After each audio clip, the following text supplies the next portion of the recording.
நான் mostly weekly once வந்து மரத்துலேருந்து விழக்கூடிய இலை, தழை எல்லாமே எடுத்து போட்டுருவேன். இது ஒரு 2 வாரத்துக்கு மேலே ஆயிடுச்சு. நெறைய குப்பை, அப்புறமா இலை எல்லாமே விழுந்திருந்துச்சு.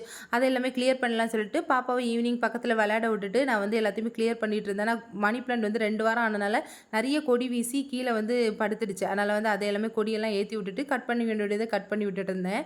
மாமரத்தில வந்து ஒரு கொப்பு வந்து ஒரு பெரிய கிளை வந்து நல்லா வளர்ந்து மண்ணுல வந்து படுற மாதிரி இருந்துச்சா, சின்னதா இருக்கும் பட்சத்தில கட் பண்ணியிருந்தா, அது வந்து அதோட ஸ்ட்ரென்த் எல்லாமே தண்டுல அழகா பிடிச்சிருக்கும். இப்போ வந்து பெரிய கிளைய வந்து கட் பண்ற மாதிரி இருந்துச்சு.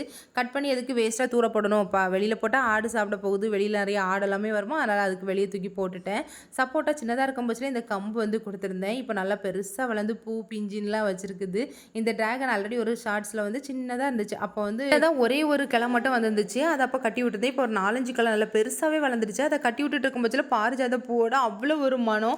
பார்க்கவும் ரோஜா மாதிரி தலையில கூட வச்சுக்கலாம். சாமிக்கும் வச்சு கும்பிடலாம். சின்ன சின்ன கார்டன் வேலை செய்கிறது எனக்கு ரொம்ப பிடிக்கும். ரொம்ப ஸ்ட்ரெஸ் இல்லாமல் ஹாப்பியாக அந்த கார்டன் வேலைலாம் செய்கிறது உங்களுக்கு பிடிக்குமான்னு சொல்லிட்டு மறக்காமல் கமெண்ட் செக்ஷனில் சொல்லுங்கள். Happy gardening. அவ்வளோதான். என் நெக்ஸ்ட் வீடியோஸில் பார்க்கலாம். பாய்.